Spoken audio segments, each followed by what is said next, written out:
ಇದೊಂದು ಬಹಳ ದೊಡ್ಡ ಆಘಾತಕಾರಿ ಸುದ್ದಿ. ಸನಾತನ ಧರ್ಮದ ಒಂದು ಪಾವಿತ್ರ್ಯತೆನ ಹಾಳು ಮಾಡಲಿಕ್ಕೆ ಈ ದೇಶದಲ್ಲಿ ಏನು ಕಾಂಗ್ರೆಸ್ ಮತ್ತು ಅನೇಕ ವಿರೋಧ ಪಕ್ಷಗಳು, ವೈ.ಎಸ್. ರಾಜಶೇಖರ ರೆಡ್ಡಿ ಮಗ ಜಗನ್ಮೋಹನ್ ರೆಡ್ಡಿ ಇರ್ಬೋದು, ಇವರೆಲ್ಲ ಕ್ರಿಶ್ಚಿಯನ್ಗೆ ಮತಾಂತರ ಆದಂಥ ಕುಟುಂಬಗಳು. ಇವರು ಹಿಂದೂ ಹೆಸರು ಇಟ್ಕೊಂಡಿದ್ದಾರೆ. ಆದರೆ ತಿರುಪತಿ ದೇವಸ್ಥಾನದ ಹಿಂದೆ ಅಧ್ಯಕ್ಷ ಅವ್ರ ಚಿಕ್ಕಪ್ಪ, ಯಾರು ಈಗಿನ ಜಗನ್ಮೋಹನ್ ರೆಡ್ಡಿ ಅವ್ರ ಚಿಕ್ಕಪ್ಪ, ಅವನು ಕ್ರಿಶ್ಚಿಯನ್. ಯಾವುದೇ ಹಿಂದೂ ಧರ್ಮದ ಧಾರ್ಮಿಕ ಸಂಸ್ಥೆಗಳಲ್ಲಿ ಹಿಂದೂಗಳೇ ಅಧ್ಯಕ್ಷರಾಗಬೇಕು ಅಂದರೆ ಅದು ಪಾವಿತ್ರ್ಯತೆ ಉಳಿತದೆ. ಆದರೆ ಇವತ್ತು ಮೀನಿನ ಒಂದು ಏನು ಎಣ್ಣೆ, ಹಂದಿ ಮತ್ತು ಗೋಮದ ಕೊಬ್ಬು ಮಿಶ್ರಣ ಮಾಡೋದ್ರ ಮೂಲಕ ಇಡೀ ಹಿಂದೂ ಸಮಾಜಕ್ಕೆ ಒಂದು ದೊಡ್ಡ ಆಘಾತ ಆಗಿದೆ. ಇದನ್ನು ಇಷ್ಟಕ್ಕೆ ಬಿಡಬಾರ್ದು. ಈಗಾಗಲೇ ಕೇಂದ್ರ ಆರೋಗ್ಯ ಮಂತ್ರಿಗಳು ಸಹಿತ ಅದರ ವರದಿಯನ್ನು ಕೇಳಿದ್ದಾರೆ.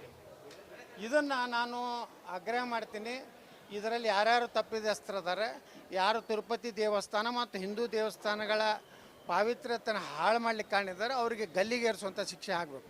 ಇಲ್ಲಾಂದರೆ ಏನಾಗಿದೆ, ಹಿಂದೂ ಧರ್ಮದ ಮೇಲೆ ಏನೇ ದಬ್ಬಾಳಿಕೆ ಮಾಡೋದು ನಡೀತೈತೆ ಅನ್ನೋಂಥ ಒಂದು ಭಯ ಇವತ್ತು ಯಾರಿಗೂ ಇಲ್ಲ. ಎಲ್ಲರೂ ಹಿಂದೂ ಧರ್ಮದ ಸನಾತನ ಧರ್ಮದ ಮೇಲೆ ಟೀಕೆ ಮಾಡಿದ್ರೆ ಯಾರೂ ಕೇಳೋರಿಲ್ಲ.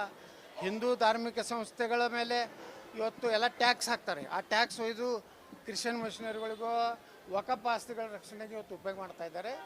ಮತ್ತು ಧಾರ್ಮಿಕ ದತ್ತಿ ಇಲಾಖೆಯಲ್ಲಿ ಹಿಂದೂಯೇತರ ಯಾವುದೇ ನೌಕರದಾರ ಇರಬಾರ್ದು. ದೇವಸ್ಥಾನಗಳ ವ್ಯವಸ್ಥಾಪನಾ ಮಂಡಳಿಯಲ್ಲಾಗಲಿ ಅಲ್ಲಿ ನೌಕರದಾರಾಗಲಿ ಎಲ್ಲ ಸಮಸ್ತ ಹಿಂದೂಗಳೇ ಇರಬೇಕು. ಹಿಂದೂಗಳೇ ಇಲ್ಲಾರಂತ ಇದ್ರಂದ್ರೆ ಹಿಂದೂಯೇತರ ಯಾರ್ಯಾರು ಇದ್ರು ಅವ್ರನ್ನ ತೆಗೆದು ಹಾಕ್ಬೇಕು ಅನ್ನೋದು ಆಗ್ರಹ ನಾನು ರಾಜ್ಯ ಸರ್ಕಾರಕ್ಕೆ ಮಾಡ್ತೀನಿ.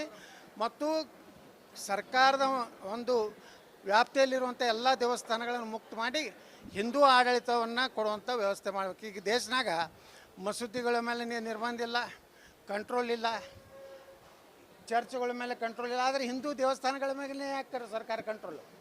ಅದು ತೆಗೆದು ಹಾಕಬೇಕು. ಭಕ್ತರೇ ರಚನೆ ಮಾಡ್ಕೊತ ಸಮಿತಿಗಳು ರಚನೆ ಆಗಬೇಕು ಸ್ವಾಯತ್ತಿತ್ವವಾಗಿ. ಯಾರೂ ದೇವಸ್ಥಾನ ಹಣ ತಿನ್ನುವಂಥ ಕೆಟ್ಟ ಬುದ್ಧಿ ನಮ್ಮ ಹಿಂದೂಗಳಲ್ಲಿ ಇರೋದಿಲ್ಲ. ಅದರ ಅಭಿವೃದ್ಧಿಗಾಗಿಯೇ ಕೆಲಸ ಮಾಡ್ತಾರೆ. ಅದಕ್ಕೆ ನಾನು ಕೇಂದ್ರ ಸರ್ಕಾರಕ್ಕೂ ಆಗ್ರಹ ಮಾಡ್ತೀನಿ, ಈ ಮುಜರಾಯಿ ಇಲಾಖೆ ತೆಗೆದು ಬಿಡ್ಬೇಕ್ರಿ ಅದನ್ನು. ಎಲ್ಲ ಅವರ ಟ್ರಸ್ಟ್ ಮಾಡಬೇಕು. ಟ್ರಸ್ಟ್ ಮಾಡಿ ಅಲ್ಲಿ ಹಿಂದೂಗಳೇ ಆಡಳಿತ ಮಂಡಳಿ ಇರಬೇಕು, ಹಿಂದೂಗಳೇ ಅಲ್ಲಿ ನೌಕರದಾರ ಇರಬೇಕು.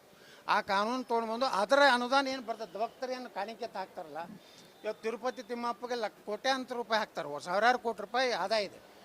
ಅದು ಹಿಂದೂ ಧರ್ಮದ ಸನಾತನ ಧರ್ಮದ ರಕ್ಷಣೆಗಾಗಿ. ಇವತ್ತೇನು ಹೇಳಿದ್ದಾರೆ ಅಲ್ಲಿ ಉಪಮುಖ್ಯಮಂತ್ರಿ ಹೇಳಿದ್ದಾರೆ, ಆಂಧ್ರ ಪ್ರದೇಶದ ಉಪಮುಖ್ಯಮಂತ್ರಿ, ಸನಾತನ ಧರ್ಮ ರಕ್ಷಣಾ ಒಂದು ಬೋರ್ಡ್ ಮಾಡಬೇಕತ್ತೆ.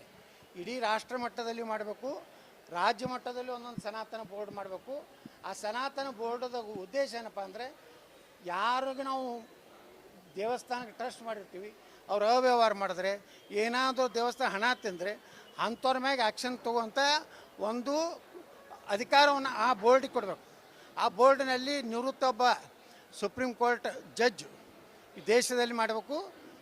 ರಾಜ್ಯದಲ್ಲಿ ರಾಜ್ಯ ಹೈಕೋರ್ಟಿನ ನಿವೃತ್ತ ಒಬ್ಬ ಜಡ್ಜನ್ನು ಅಧ್ಯಕ್ಷತೆ ಮಾಡಿ ಸನಾತನ ಧರ್ಮದ ಅದರ ಪರಿಪಾಠದಂತೆ ಆ ದೇವಸ್ಥಾನಗಳ ಚಟುವಟಿಕೆ ನಡಿಬೇಕು.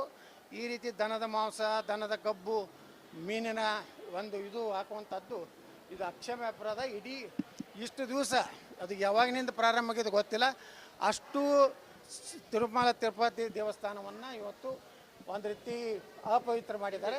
ಅವರಿಗೆ ಕಠಿಣ ಶಿಕ್ಷೆ ಆಗುತ್ತೆ. ಅವ್ರಿಗೆ ನೋಡ್ರಿ, ಅವರು ಅಲ್ಲಿ ಹೋಗಬಾರ್ದು. ಖರೆ ಅಂದರೆ ಹಿಂದೂಗಳ ಭಾವನೆಗಳಿಗೆ ಧಕ್ಕೆ ಆಗುವಂಥ ಕೆಲಸ ಮಾಡಬಾರ್ದು. ಒಂದು, ಯಾರು ಆಸ್ತಿಕರು ಇರ್ತಾರೋ ಅವ್ರಿಗೆ ಅಷ್ಟೇ ಪ್ರವೇಶ ಕೊಡಬೇಕು. ನಾಸ್ತಿಕರಲ್ಲಿ ಹೋಗಬಾರ್ದು. ಅನ್ಯ ಧರ್ಮದವ್ರದ್ದು ಏನು ಕೆಲಸ ಐತಿ? ಅನ್ಯ ಧರ್ಮದವ್ರು ಹೋಗ್ಬೇಕಾದ್ರೆ ಅವ್ರು ಮೊದಲು ಹೊರಗಡೆ ಬರೆದೋಗ್ಬೇಕು, ನಾನು ಹಿಂದೂ ಧರ್ಮವನ್ನು, ಹಿಂದೂ ದೇವರನ್ನು ನಾವು ಗೌರವಿಸ್ತೇನೆ, ನಾ ಶ್ರದ್ಧೆಯಿಂದ ನಡ್ಕೋತೀನಿ ಅಂತೇಳಿ ಬರೆದು ಕೊಟ್ಟು ಬೇಕಾದ್ರೆ ಹೋಗಲಿ. ಆದರೆ ಅದನ್ನು ಹಿಂದೂ ಸನಾತನ ಹಿಂದೂ ಧರ್ಮದ ಪದ್ಧತಿ ಪ್ರಕಾರ ಅವ್ರು ಒಳಗೆ ಹೋಗ್ಬೇಕು.